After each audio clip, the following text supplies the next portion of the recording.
It was an ordinary evening in the village. Peppa and George decided to look at the stars through a telescope. Suddenly, they noticed a bright dot approaching quickly toward Earth.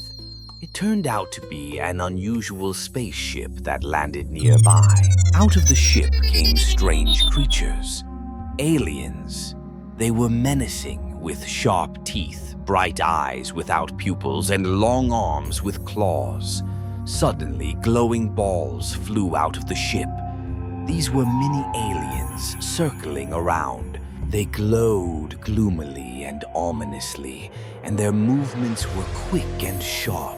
The aliens approached and whispered something threatening. They wanted to take over the village. Peppa and George were terrified. They couldn't move from fear. One of the creatures extended its long arm toward the piglets and attacked them. Peppa and George tried to escape, but a bright light from the alien ship pulled them upward. At that moment, they thought they would never see Mommy and Daddy again. But suddenly, a strange luminous creature appeared. It directed a beam of light toward Peppa and George. The beam shone brightly and blinded the aliens. They got scared and quickly flew away. Everything became quiet and peaceful again. The starry creature became their new friend, and Peppa realized even the scariest aliens can leave if there is the light of goodness. It was an ordinary day. Peppa's math teacher, Madame Gazelle, started coming to her house. At first, Peppa enjoyed studying with her. However, after a few days, Peppa became thin and sad.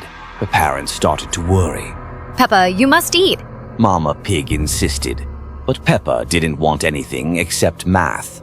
Please, call Madame Gazelle. Her parents obeyed their daughter's request. Peppa looked worse and worse. Madame Gazelle sat with her in the room and taught her mathematics. Suddenly, she pulled out a pink stone. Peppa's pupils disappeared, and she floated up as if hypnotized. Math is your life, Peppa, said Madame Gazelle with a sinister smile. Meanwhile, her parents had no idea what was happening. They were sitting in the living room watching TV. What an interesting movie, said Daddy Pig.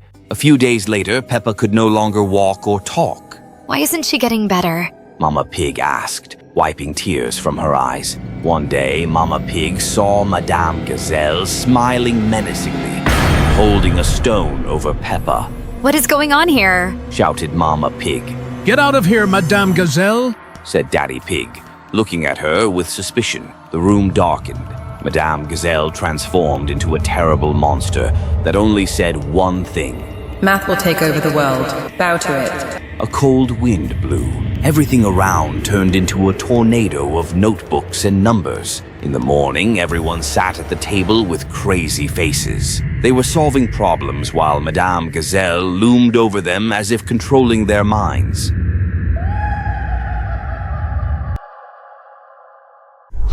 It all started like any other day. Daddy Pig was fixing a floorboard. Peppa, George, and Evie watched. Evie stared into the gap, silent, unmoving, eyes too wide. Don't go down there, Daddy Pig said. Just dust and spiders. That night, Peppa woke up. Strange lights flickered under her door. She heard soft rustling. At the end of the hall, she saw Evie. Peppa, we're waiting. In the living room, the rug was gone. In its place, a gaping hole. She stepped closer. Creak, crack. A hand grabbed her. She was pulled under the floor, into darkness, cold, whispering, laughter. Then a warped version of Evie's song. Peppa trembled. Evie stood before her, but twisted, taller, eyes hollow. You came to play, she whispered. Peppa backed away, touched something. She turned and saw Daddy Pig. His eyes were glowing. She ran. Hands reached out. Faces flickered. Ahead was a light. It was the silhouette of Mummy Pig. She climbed toward the light, and suddenly a white flash. She gasped in bed. In her room, she looked around, panting. Everything looked normal. She exhaled, nervously smiled. But then she looked up. Evie was on the ceiling, smiling. Peppa and George spent the weekend at the country house. While their parents relaxed at home, they played in the garden. George, let's go look for treasure. They got carried away and dug too deep. Suddenly, they fell into some underground space. It resembled an underworld. Everything around exuded horror. Peppa and George walked along a dark corridor and emerged into a huge ritual hall. The room was lit by a red glow. Walls were draped with chains, bones and skeletons lay scattered around, and in the center stood a table. George, look! This must be a sacrificial altar. Peppa, I think we should leave. George muttered nervously. Yes, right now. Peppa said as if she had an idea, but George was already pulling her by the hand toward the exit. Suddenly, they realized they couldn't escape on their own. Are we stuck here forever? Don't cry. We'll figure something out. Peppa said, and started calling for help. Their cries brought their parents running. They were furious, but helped the piglets get out. On the way home, Peppa enthusiastically told them about the ritual hall. Her excitement frightened George. Their parents just exchanged glances and laughed. That night, Peppa said, George, I have something special. She pulled a small bone from under her pillow. It was glowing with a bright green light. Peppa, you're going to get into trouble? George warned anxiously, but Peppa didn't listen and happily played with her find. Suddenly, the floor in the nursery cracked open into two parts, and from it emerged a gigantic skeleton with red eyes, a terrible smile, black claws, and red tentacles behind its back. You stole my bone.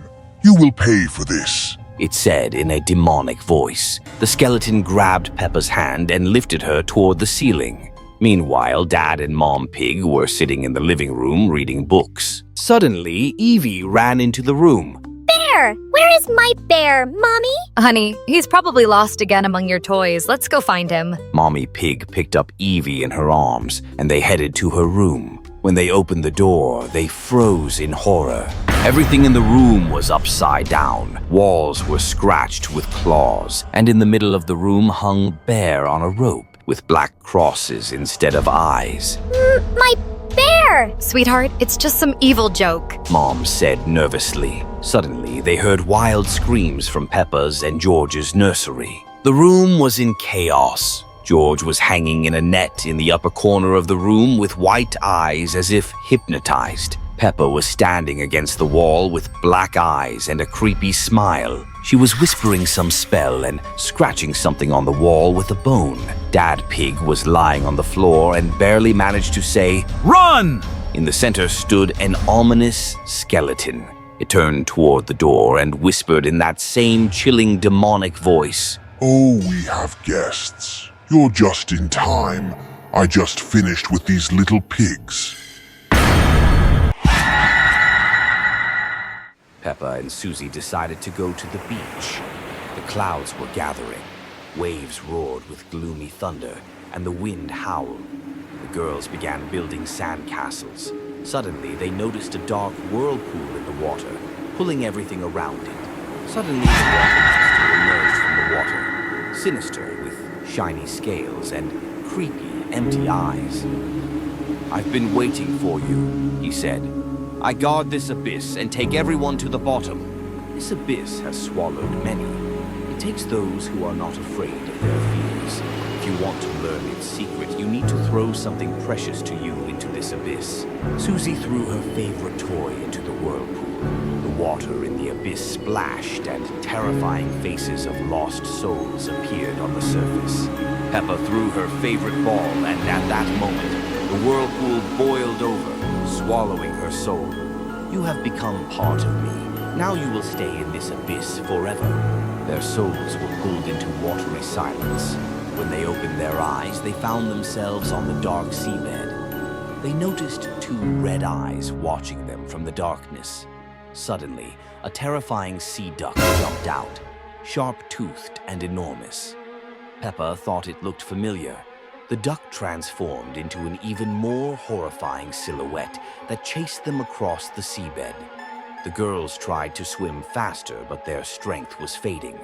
Suddenly, they spotted a small cave and quickly hid inside. The duck swam past. They caught their breath, but then light appeared behind them again. This time, 2 green eyes. With a wild scream, they jumped out of the cave. Behind them emerged a huge sea dragon with sharp teeth, long whiskers, and enormous claws.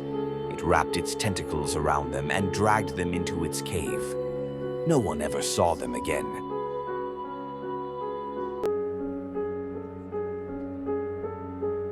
They stepped out into the rain. But this rain was different. The world around them was empty. A street lamp hummed faintly. Each drop carried darkness within it. A black puddle, like ink, spilled into reality. George leaned over the puddle.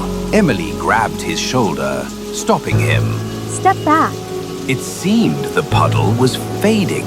A false alarm, but in its reflection atop the raindrops, a black, hooded figure appeared. The group approached a bench. The rain intensified. The longer they stayed in the rain, the deeper the infection spread. A drop landed on Susie. Her hand turned blurry, translucent. Emily screamed, pulling it away. They vanished.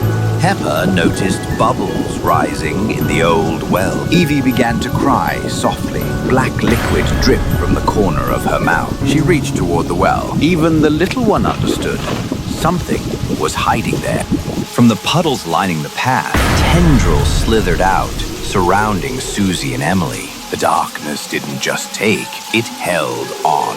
Peppa ran, shielding Evie with an umbrella. Emily broke free, but stumbled. Tendril grabbed her. Her scream echoed everywhere. In the glow of the street lamp stood the Dripper, massive, black droplets trailing down his cloak. He was the soul of this rain, he whispered. Peppa, holding Evie in her arms, approached him, the umbrella raised like a shield. The final question, is it worth fighting, escape, or become the rain? Evie smiled.